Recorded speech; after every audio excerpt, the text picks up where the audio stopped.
কিশোরগঞ্জের ভৈরবে বিভিন্ন হাওরে ও জলাশয়ে দেশীয় প্রজাতির মাছ সংরক্ষণ এবং মা মাছ ও রেণুপোনা নিধন বন্ধের নিমিত্তে ব্রহ্মপুত্র জলমহলে অভিযান পরিচালনা করেছে ভ্রাম্যমাণ আদালত। অভিযানে 200 পিস চায়না দুয়ারি জাল জব্দ করে আগুনে পুড়িয়ে ধ্বংস করা হয়। সোমবার 25 আগস্ট সকাল থেকে দুপুর পর্যন্ত উপজেলার কালিকা প্রসাদ ইউনিয়নে পুরাতন ব্রহ্মপুত্র জলমহলে এ অভিযান পরিচালনা করেন উপজেলা নির্বাহী ম্যাজিস্ট্রেট ও সহকারী কমিশনার ভূমি AHM আজিমুল হক। ভ্রাম্যমাণ আদালত সূত্রে জানা যায়, দেশীয় মাছের প্রজনন বৃদ্ধি করতে নিষিদ্ধ চায়না দুয়ারি বা রিং জাল ব্যবহার রোধ করতে কালিকা প্রসাদ এলাকার ব্রহ্মপুত্র নদীতে জলমহলে ভ্রাম্যমাণ আদালতের অভিযান চালানো হয়। অভিযানে প্রায় 6 লক্ষ টাকার 200 পিস চায়না দুয়ারি রিং জাল জব্দ করা হয়, যার আনুমানিক মূল্য 6 লক্ষ টাকা হতে পারে। জব্দকৃত নিষিদ্ধ জালগুলো পরে মেঘনা নদীর তীরবর্তী স্থানে প্রকাশ্যে আগুনে পুড়িয়ে ধ্বংস করা হয়েছে। স্থানীয়দের দাবি, নদীতে অভিযান চালিয়ে কোনো লাভ হবে না। বাজারে যারা বিক্রি করছে তাদের বিরুদ্ধে আইনগত ব্যবস্থা নেওয়া হোক।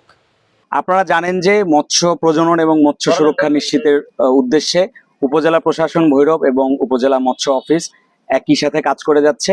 এরই অংশ হিসেবে আজকে 25 আগস্ট 2026 তারিখে আমাদের মৎস্য অধিদপ্তর ভৈরব অফিস থেকে একটি অভিযান পরিচালনা করা হয়।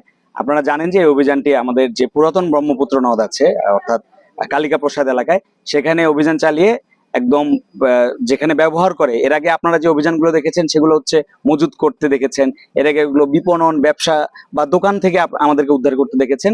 কিন্তু আজকে যেটা হয়েছে সেটা হচ্ছে যে যেখানে ব্যবহার করে, যেই ব্যবহার করে একদম ছোট ছোট মাছ থেকে শুরু করে শামুক, সাপ, ব্যাঙ, অর্থাৎ আমাদের যে এই প্রাণীজ যে সম্পদ সেটা যে ধ্বংসের মুখে, যে কারণে যে রিং জাল, সেই রিং জালগুলো প্রায় 200 পিস আটক করা হয়েছে এবং সেগুলো নিয়ে আমরা আমাদের নদীর পাড়ে এসেছি।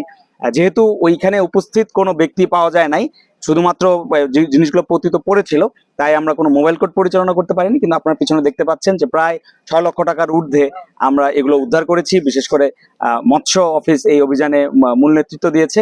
সেগুলো আমরা কিছুক্ষণের মধ্যে পুড়িয়ে ফেলবো এবং আমাদের যে মৎস্য আইন, মৎস্য সুরক্ষা ও সংরক্ষণ আইন এবং আমাদের যে প্রচলিত আইনগুলো রয়েছে যেগুলোতে আমরা মোবাইল কোড নিয়মিত পরিচালনা করতে পারি, মৎস্যের যে প্রজনন এবং মৎস্য সুরক্ষা নিশ্চিতে আমাদের এরকম অভিযান অব্যাহত থাকবে।